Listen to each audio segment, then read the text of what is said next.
उत्तर प्रदेश की राजनीति में 2027 के विधानसभा चुनाव को लेकर चर्चाएं तेज हैं। हर कोई ये जानना चाहता है कि अगला मुख्यमंत्री कौन होगा। क्या योगी आदित्यनाथ फिर से सत्ता संभालेंगे या कोई नया चेहरा उभरेगा। इस बीच उप मुख्यमंत्री केशव प्रसाद मौर्य ने दिल्ली में केंद्रीय गृह मंत्री अमित शाह से मुलाकात की। यह बैठक करीब 1 घंटे तक चली। केशव प्रसाद मौर्य ने इस मुलाकात की तस्वीरें अपने सोशल मीडिया प्लेटफॉर्म एक्स पर साझा की और लिखा, भारतीय जनता पार्टी के वरिष्ठ नेता और देश के गृह एवं सहकारिता मंत्री श्री अमित शाह जी से मुलाकात कर उत्तर प्रदेश में 2027 के विधानसभा चुनाव में 2017 की जीत को दोहराने और तीसरी बार भाजपा सरकार बनाने सहित विभिन्न महत्वपूर्ण विषयों पर चर्चा की। उनके मार्गदर्शन से प्रेरणा मिली।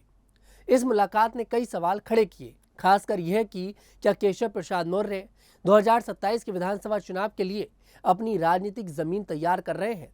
क्या वे इस बार उत्तर प्रदेश के मुख्यमंत्री पद की दौड़ में सबसे आगे हैं। चर्चा तब और तेज हो गई जब हाल ही में एक मंच पर योगी आदित्यनाथ की मौजूदगी में अमित शाह ने केशव प्रसाद मौर्य को मित्र केशव प्रसाद मौर्य कहकर संबोधित किया। इस बयान ने अटकलों को और हवा दी कि क्या बीजेपी आलाकमान केशव प्रसाद मौर्य को यूपी की कमान सौंपने की तैयारी में है। क्या यह योगी आदित्यनाथ की विदाई का संकेत है। हालांकि अभी यह स्पष्ट नहीं है कि बीजेपी का शीर्ष नेतृत्व क्या रणनीति बना रहा है। केशव की सक्रियता और अमित शाह का उनका खास अंदाज में संबोधन यूपी की सियासत में बदलाव के संकेत दे रहा है।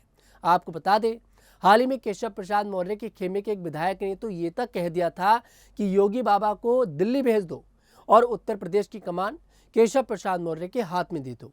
ये सब कुछ केशव प्रसाद मौर्य के सामने हुआ और केशव प्रसाद मौर्य उस समय हंसते हुए नजर आए। अब सवाल यह है कि क्या वाकई में इस बार योगी आदित्यनाथ के हाथ से उत्तर प्रदेश की सत्ता जाने वाली है।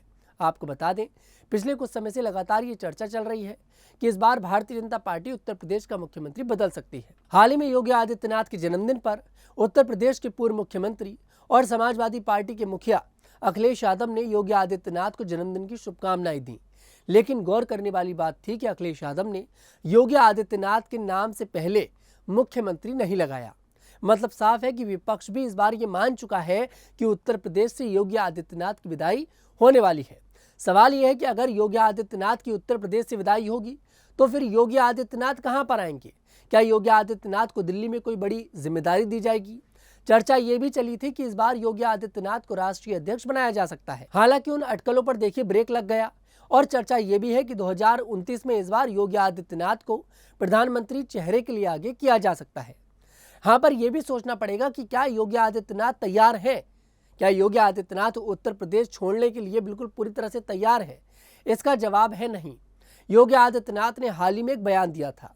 योगी आदित्यनाथ ने कहा था कि लखनऊ से दिल्ली जाने से बेहतर है कि मैं लखनऊ से अपने मठ गोरखपुर वापस चला जाऊं। मतलब साफ है कि योगी आदित्यनाथ दिल्ली नहीं आना चाहते हैं। ये बात योगी आदित्यनाथ को भी बहुत अच्छे से पता है कि योगी आदित्यनाथ ने जो पहचान बनाई है वो उत्तर प्रदेश से बनाई है और आज जिस मुकाम पर उत्तर प्रदेश खड़ा है वो सिर्फ और सिर्फ योगी आदित्यनाथ की वजह से खड़ा है। और ये बात भी सबको पता है कि योगी आदित्यनाथ और केशव प्रसाद मौर्य के बीच में नहीं बन पाती है।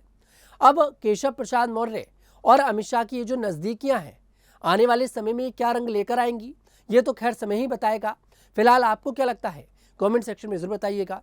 मैं तनुज दीक्षित फिर आपसे मुलाकात करूंगा। तब तक के लिए मेरे साथ देखते रहिए न्यूज़ 15 यूपी।